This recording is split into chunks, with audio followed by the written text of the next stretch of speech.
The first time I saw Julian Thorne, he was saving a drowning bee. We were at the university gardens, and I watched him kneel by the ornamental pond, gently coaxing the struggling insect onto a broad leaf. The afternoon sun haloed his dark hair, and when he looked up and saw me watching, he didn't seem embarrassed. He just smiled, a slow, warm unfolding that felt like a private sunrise just for me. "Everyone deserves a fighting chance," he said, his voice a soft baritone that vibrated in my chest. I gave him my name, Elara. He repeated it like it was a poem. That was the first thing I gave him. I gave him my time next. Evenings that should have been for studying became walks along the riverbank, our fingers brushing until they finally tangled together.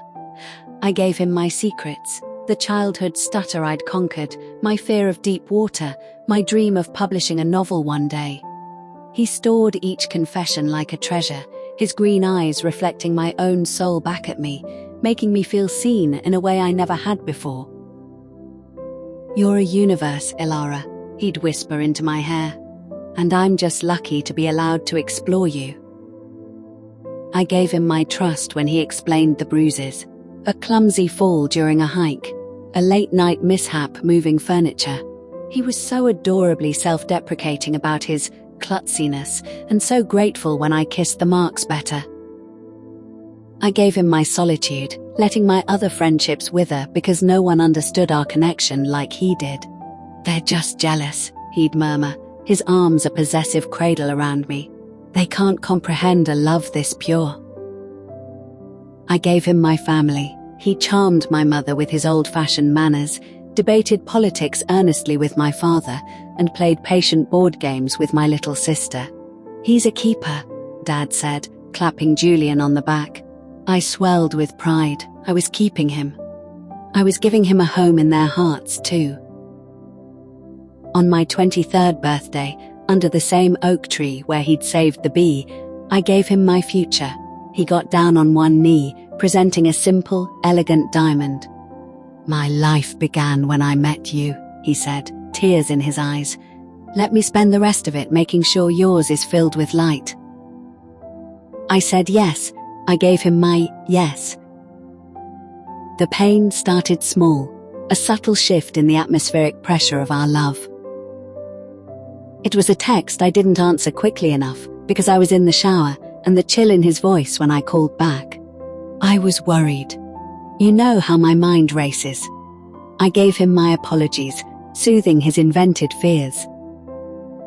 It was his critique of my new friend from work, Maya. "She's shallow, darling. All she talks about is reality TV. She'll dilute your brilliance." I gave him the end of that friendship, silencing Maya's concerned calls.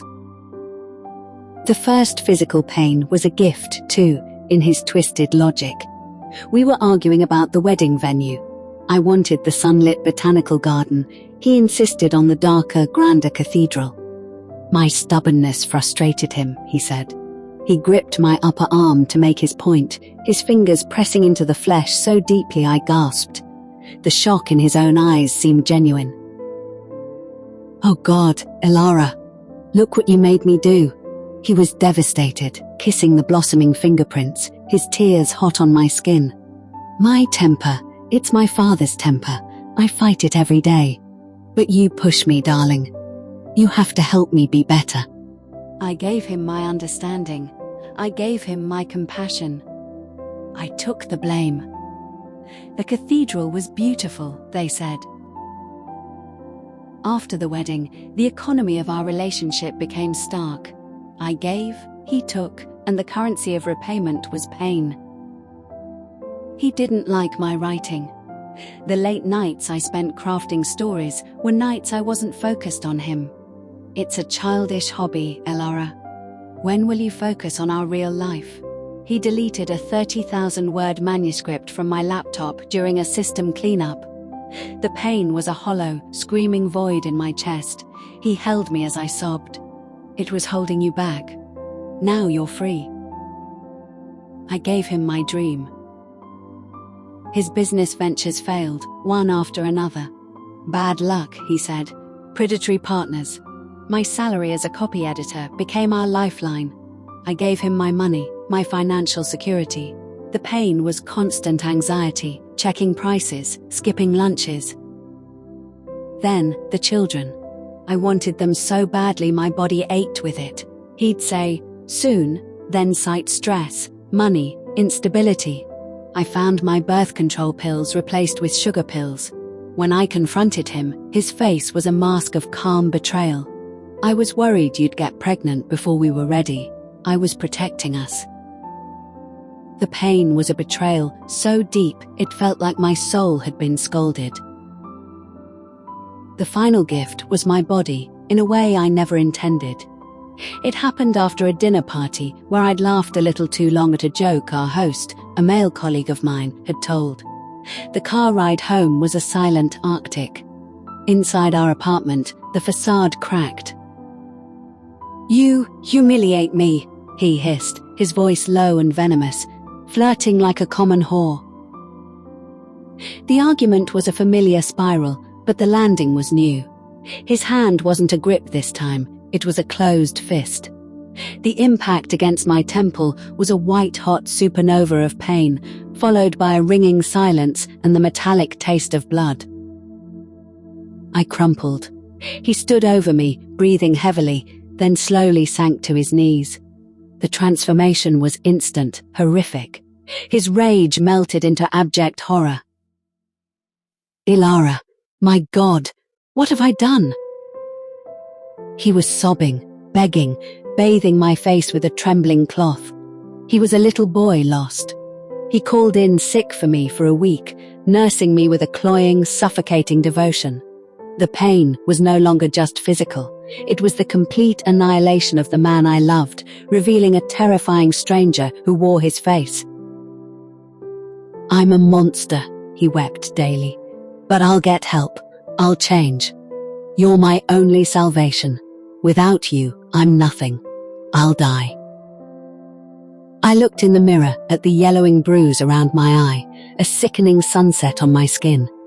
I had given him everything: my love, my time, my trust, my dreams, my money, my safety. He had given me pain. And yet, the thought of leaving felt like tearing out my own heart. He was my disease and my only medicine. He did get help, or so he said. He started seeing a therapist, Dr. Evans. He'd come home quieter, reflective. He began doing chores without being asked. He brought me flowers. He talked about us starting fresh, maybe even trying for a family. The pain receded, replaced by a cautious, trembling hope. Was this my reward? The beautiful life after the storm? One evening, he was in the shower. His phone, usually glued to him, buzzed on the kitchen counter. A notification flashed on the screen. Dr. Evans. Session reminder for tomorrow, 10 a.m. Continue the documented strategy. Reinforce dependency.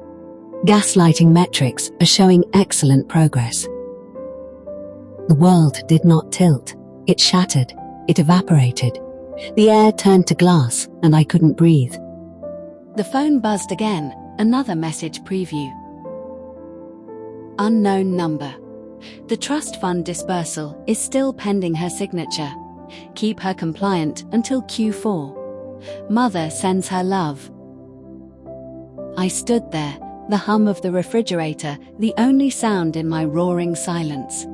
The pain he had given me all these years, the bruises, the fear, the loneliness, was now a dull ache compared to this new, exquisite agony. It was all a ledger, a strategy, a performance. My love, my pain, my entire life was a business plan with metrics. The shower stopped. I moved. I didn't think. I opened his phone. The password was my birthday, a cruel joke, and forwarded both messages to my own email. I deleted the sent record. I placed the phone back exactly as it was.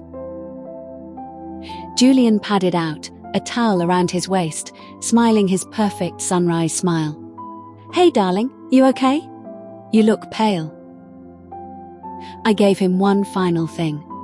I gave him a performance of my own. I forced a soft smile, my heart a frozen rock in my chest. Stuka last as tired. Long day. I walked over and hugged him, resting my head against his damp shoulder, feeling him tense slightly in surprise before relaxing into the embrace. I love you, Julian, I whispered, the words ash in my mouth. He held me tight, kissing the top of my head. I love you more than life, Ilara. You know that. I did know. That was the problem. I spent the next 2 days in a state of lucid paralysis. I functioned. I made coffee. I went to work. I kissed my husband goodbye. And I planned. The forwarded messages were safe in a hidden encrypted folder. I began slowly, invisibly, siphoning tiny amounts of money from our joint account. I found the paperwork for a trust fund I never knew existed, the Ilara Compliance Fund, established by his family. I took pictures. I was a ghost in my own life, gathering the weapons of my haunting. On the third night, he announced he had a surprise. He blindfolded me gently, led me to the car. A celebration of our new beginning, he said, his voice thrilling with excitement. We drove for about 40 minutes. When he removed the blindfold, we were at a secluded, beautiful cliffside overlook, the city lights glittering in the distance like a spilled jewel box. A picnic blanket was laid out with champagne and strawberries. It's beautiful, I said, my voice steady. This is where we start our real forever, he said, pouring champagne. He handed me a glass, his eyes shining in the starlight. To us, to my profound, endless love for you, and to leaving all the pain in the past. I clinked my glass against his. I drank. We talked. He was animated, painting a picture of a future. A house by the sea, children, my writing room with an ocean view. It was the future I'd ached for. A masterpiece painted with lies. After a while, he stood and walked to the edge of the cliff, looking out at the view. Come see, Ilara. It's breathtaking. I got up and went to stand beside him. The wind whipped my hair. The drop was sheer, 100 feet to jagged rocks below. It is, I agreed. He slipped his arm around my waist, pulling me close. His lips were by my ear. I really do love you, you know, in my way. The tone was different. The performance was over. This was the director speaking from the wings. I know, I said, staring at the dark abyss. Good, he whispered. His hand on my waist tightened, not a lover's hold, but a preparer's grip. A subtle shift of balance. My heart hammered against my ribs, not in fear, but in a final, furious crescendo. I had given him everything. He had given me pain, and in return, I had given him one last, fatal thing he never saw coming. My suspicion. The champagne I'd drunk was from the bottle he'd opened. The glass he'd handed me was the one I had secretly treated with a fast-acting, tasteless sedative I'd bought online days ago, waiting for the right moment. A woman planning her escape takes certain precautions. I turned my head slightly, looking up at his perfect profile against the starry sky. His eyes were fixed on the horizon, on his imagined future without me. Julian?